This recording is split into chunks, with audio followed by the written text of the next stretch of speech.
मातरम विद्यार्थी मित्रों, नमस्कार, सुप्रभात।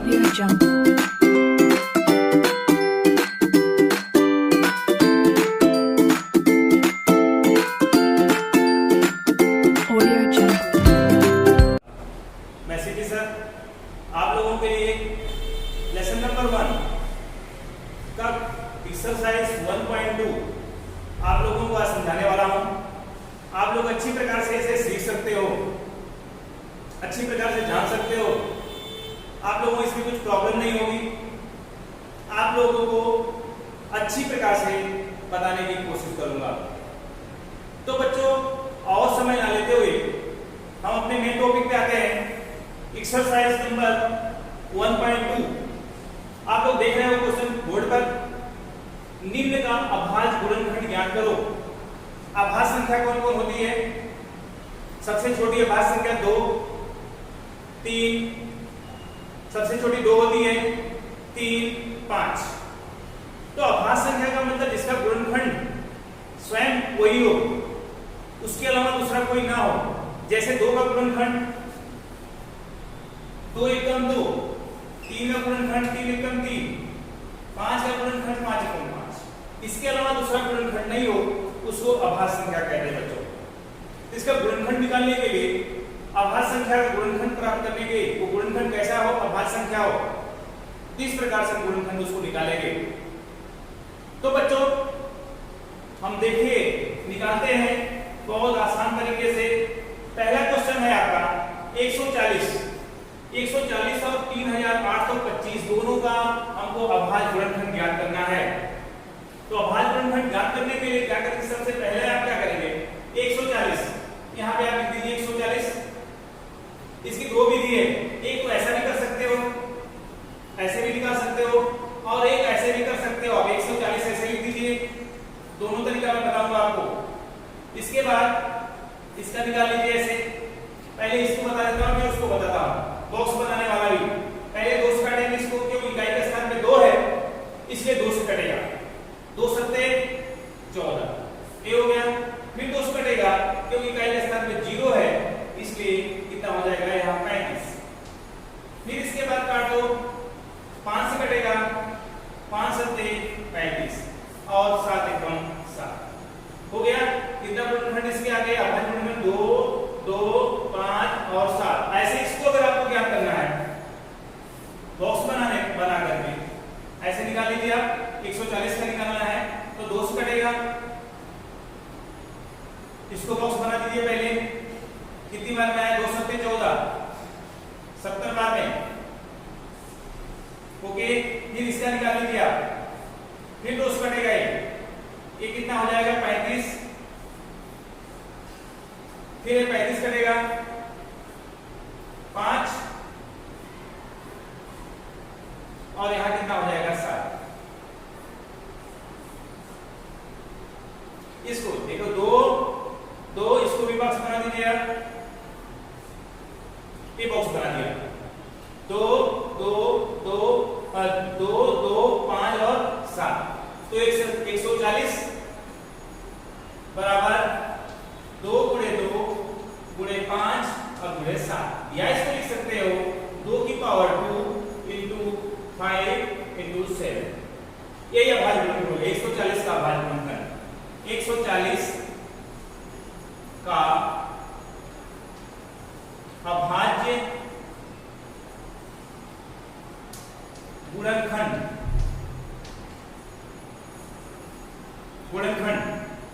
बराबर 2 की घात 2, 5 और इंटू 7। ऐसे भी लिख सकते हो, या ये भी सही है आपका 140 बराबर।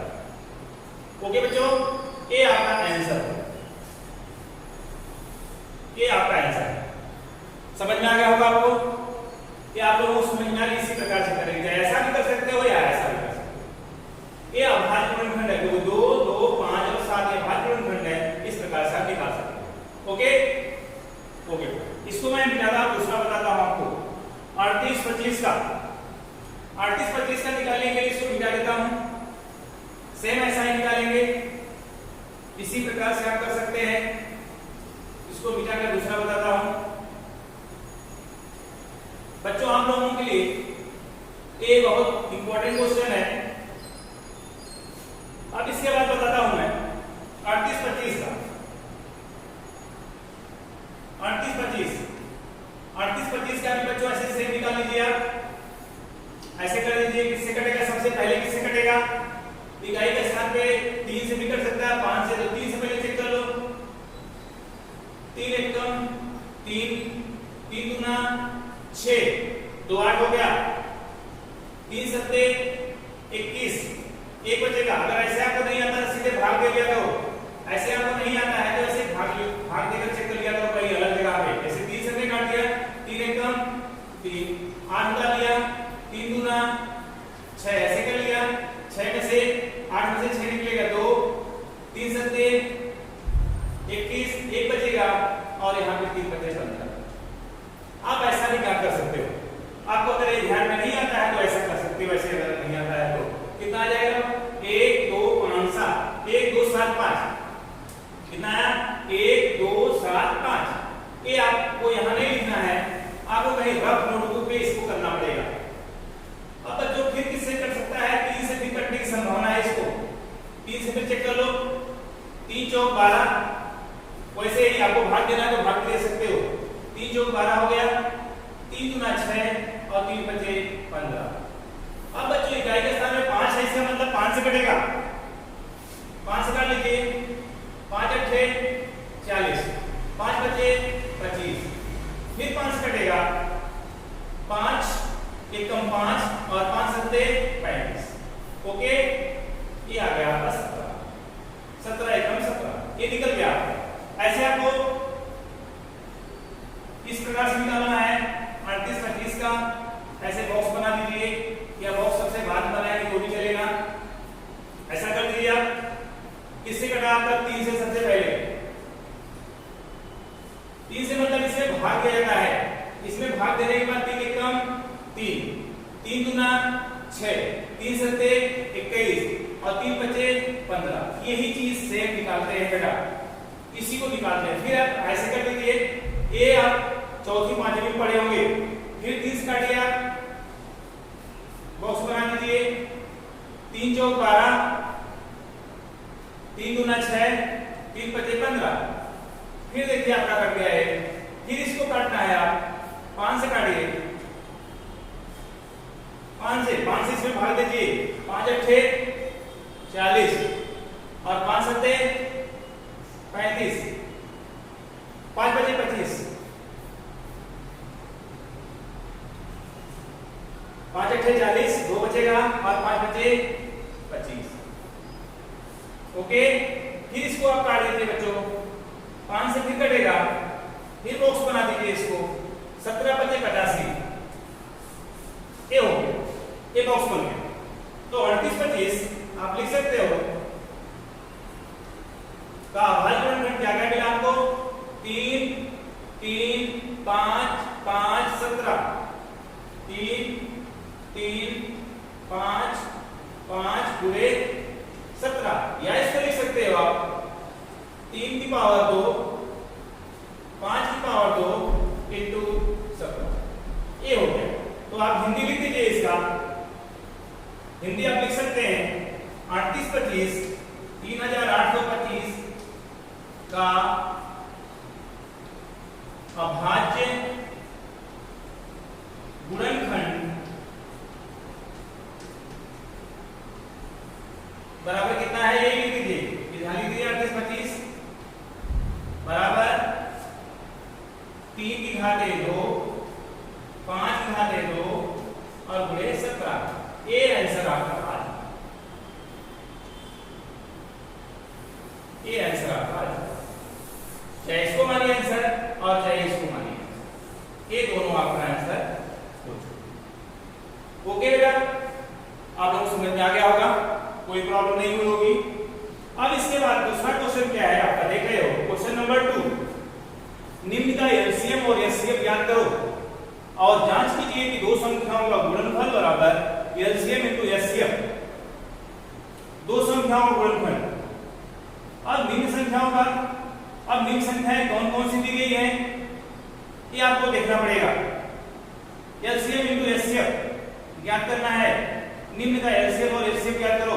जैसे सवाल आपका यहाँ पे लिखा नहीं है, एक सवाल में लिखता हूँ बच्चों। आपका दूसरा क्वेश्चन है, निम्न का एलसीएम और एचसीएफ ज्ञात करें और जांच कीजिए कि दो संख्याओं का गुणनफल बराबर एलसीएम इंटू एचसीएफ। देखो इसमें सवाल नहीं दिया गया है। 26 और 91 ऐसा मान लेते हैं, पहला सवाल मान लेते हैं। कितना है? 26 और 91 का एलसीएम ज्ञात करो, एचसीएफ ज्ञात करो और उसका गुणनफल दो संख्याओं को, दो संख्याएं दी गई है 26 और 91 दिया गया है, इसका गुणनफल बराबर हो जाएगा एलसीएम इंटू एचसीएफ के बराबर होना चाहिए। जांच करके भी बताना है आपको। तो ये मिटा दे रहा हूं मैं। इसको मिटाने के बाद आपको सवाल बताता हूं। सेम है, ऐसे ही कोई दिक्कत नहीं होगी आपको, एकदम आसानी से आ जाएगा।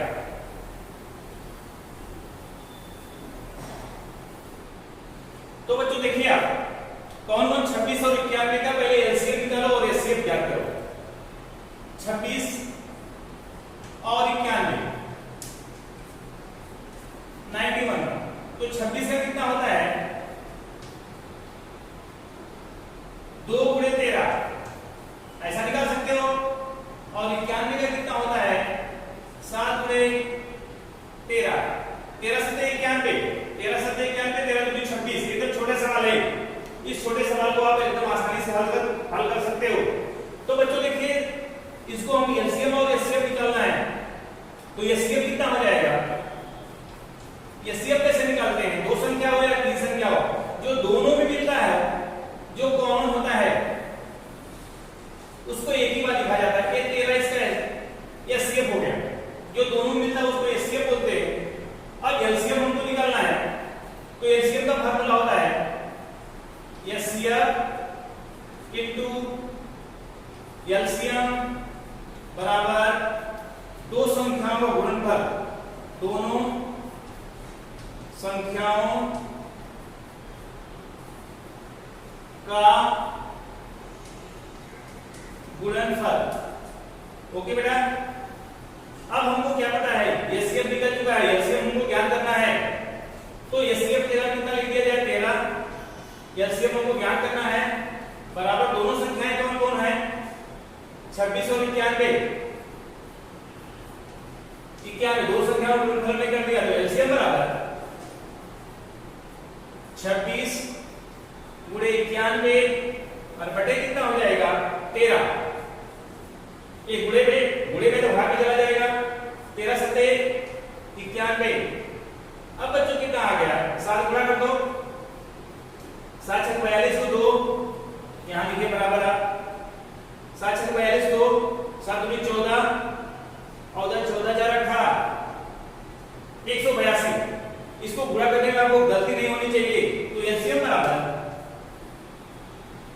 7 छक 42 को 2 हासिल 4 हो गई और 7 दूनी 14 और 14 4 18 182 हो गया एलसीएम। और एचसीएफ कितना आ गया? 13। अब इसकी जांच करना है। जांच करने का क्या करेंगे? जांच करने के लिए एलसीएम इनटू एचसीएफ बराबर दोनों संख्या गुणनफल आना चाहिए। अब इसको मिटाकर मैं फिर से लिख रहा हूं, नहीं तो यहीं पे कर देता हूं। देखो एचसीएफ कितना आ गया? कितना और एलसीएम कितना आ गया बच्चों? 182। अब इसको फार्मूले में जांच करना है। ये तो निकल गया आपका, आप लोग इसको हल कर सकते हो। फिर इसके बाद मिटा करके मैं इसकी फार्मूले में लिखता हूं। जांच करना का है क्योंकि इसमें बोला है जांच कीजिए कि दोनों संख्याओं गुणनफल, दोनों संख्याओं गुणनफल। तो एलसीएम इनटू एचसीएफ 13 गुणे 182 बराबर दोनों संख्याएं कौन कौन है? 13 और 26 और गुणे 91। अब दोनों गुणा कर दो। इसका गुणा करके दे लो 13 दूनी, इसका गुणा कर लो, चेक कर लो 182 और 13 अलग जगह गुणा कर लेना। 3 दूना 6 8 3 24 और 3 एकम 3 2 5 2 एकम 2 8 एकम 8 1 एकम 1 6 6 2 8 4 2 6 8 5 13 1 1 2 23 26। एक बार और चेक कर लेना, इसका गुणा करने में गलती होना चाहिए। 3 गुना 6 को 0 3 गुना 6 6 8 3 24 और 3 एकम 3 और 8 3 24, यहाँ देखो गलत हो गया, 1 8 8 बराबर 1 2 2, 1 8 8 और 1 1 6, और इसका भी है गुणा करके आप चेक कर लीजिए। 30 और 91 का 26, 91 का गुणा कर लीजिए आप, 1 6 6 और 1 2 2, 9 6 4 4, 9 3 18 5 23, 6 4 2 6 3 और 3 हो जाएगा, और तो बराबर 23 66, दोनों का मान बराबर आ गया, इसका आ गया 23 66, इसका भी मान आ गया 23 66। ओके, लेफ्ट हैंड साइड बराबर राइट हैंड साइड, ये आ गया। ये जांच हो गई बच्चों, जांच करके फिर मैंने निकाल दिया, इसको आप निकाल सकते हैं, इसको आपको रखने की यहाँ की जरूरत नहीं है। ये भी क्या आपका, ओके, ये भी सवाल होगा। और इसके बाद मैं दूसरा सवाल बताता हूं, तीसरा, एचसीएफ 305, दो संख्याएं दिया गया है, इसका एचसीएफ कितना दिया है, 9 दिया है, 305 और 657, एलसीएम ज्ञात कीजिए इसका, इसी फार्मूले के आधार पर जो मैंने फार्मूला अभी लिखा है, इसको मैं मिटा देता हूं।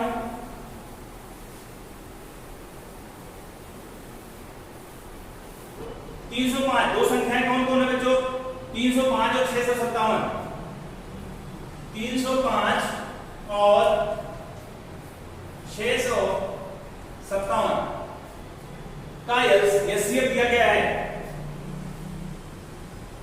दोनों का एचसीएफ बराबर कितना दिया, 9 दिया है, तो एलसीएम क्या करना है, तो वो फार्मूला होता है एलसीएम इनटू एचसीएफ बराबर दोनों संख्याओं का गुणनफल। इसके पहले मैं फार्मूला बता चुका हूं आप लोगों को, ओके, दोनों संख्याओं का गुणनफल हो गया, एचसीएफ दिया है इसका 9 और एलसीएम, दोनों संख्याएं कौन कौन, 305 और 657, तो एलसीएम हमको क्या करना है, एलसीएम इनटू एचसीएफ जगह पे 9 लिख दीजिए, दोनों संख्याएं कौन कौन है, 305 गुणे 657, अब एलसीएम बराबर 305 गुणे 657 और बटे कितना हो जाएगा, गुणे में तो भाग में चला जाएगा, 9 से काट दीजिए, देखो ये करता है, ये करता है, 9 7 63, इसको काट देते हैं,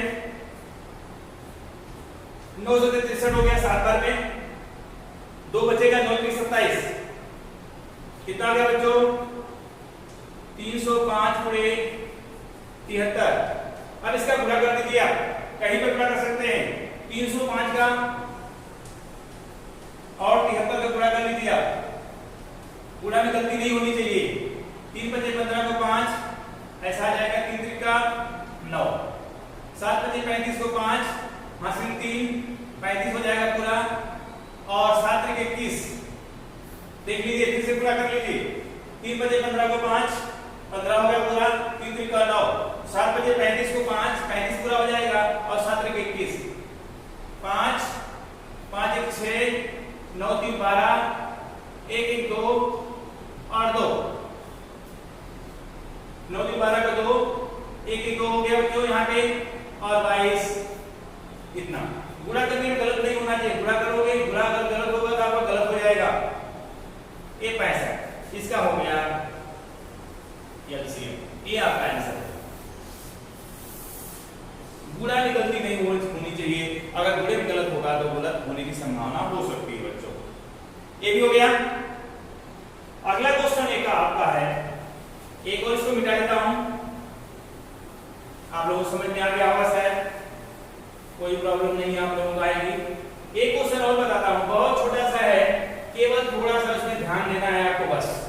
देखो जांच कीजिए कि किसी प्राकृतिक संख्या 6 पावर n अंक 0 पर समाप्त होती है क्या, तो 0 पर समाप्त होती है, इसको क्या कर सकते हैं, 6 पावर n, यहाँ पे ये चौथा क्वेश्चन नंबर 4 है,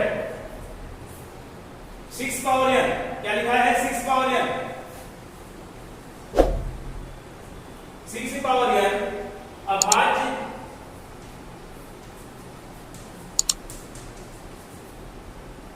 का अभाज्य क्या होगा, 6 पावर n का अभाज्य गुणनखंड, अभाज्य गुणनखंड कितना हो जाएगा बच्चों इसका, 6 पावर n का अभाज्य गुणनखंड 2 गुणे 3 की पावर n हो सकता है, क्यों 2 3 6 होता है। और संख्या क्या होनी चाहिए, 6 पावर n 0 पे समाप्त होगी, जबकि प्राकृतिक संख्या, जबकि प्राकृतिक संख्या, ये प्राकृतिक संख्या क्या होगी, प्राकृतिक संख्या 0 पर समाप्त होती है, 0 पर समाप्त होती है बच्चों, 0 पर समाप्त होती है। कैसे 0 पर समाप्त होती है, जैसे 6 पावर 0 पर समाप्त होती है।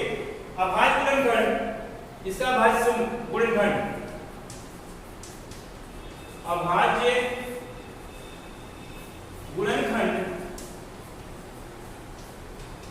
क्या होगा इसपे, जो 0 पर समाप्त होती है, 2 गुणे 5 की पावर n, 2 बच्चे 10 हो गया, देखो इसका 2 बच्चे 10 हो गया, काल के रूप का होता है,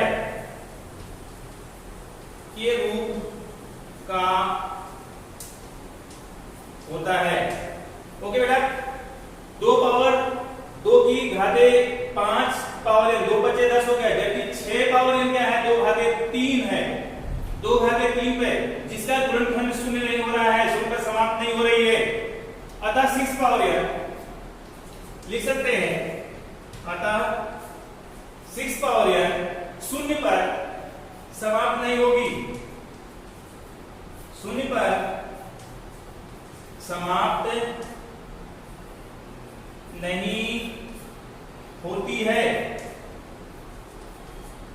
या होगी, लिख सकते हो, ये आपका सवाल, क्योंकि 0 पर समाप्त हो। 6 पावर n का अभाज्य गुणनखंड कितना होता है बच्चों, 2 घाते 3 होता है, जबकि प्राकृतिक संख्या, जो यहां बोला है प्राकृतिक संख्या, प्राकृतिक किसी प्राकृतिक संख्या 6 पावर n 0 पर समाप्त होती है, नहीं समाप्त होती है, क्योंकि 6 पावर n 0 पर समाप्त नहीं होगी, क्योंकि इसका गुणनखंड 2 घाते 3 होता है, जबकि प्राकृतिक संख्या का 0 पर समाप्त होती है, 0 पर समाप्त, जैसे ऐसे लिख सकते हैं, जैसे आप बता सकते हो 2 की घाते 5 गुणनखंड 2 की घाते 5 की पावर n के रूप का होता है, 2 घाते पावर n है तो 0 पर समाप्त होगी, अतः 6 पावर n 0 पर समाप्त नहीं हो रही है। ओके बच्चों, और दूसरा वीडियो में फिर से बनाने की कोशिश करूंगा। आज इतना ही, अगले वीडियो में फिर मिलेंगे, तब तक के लिए जय हिंद, जय भारत।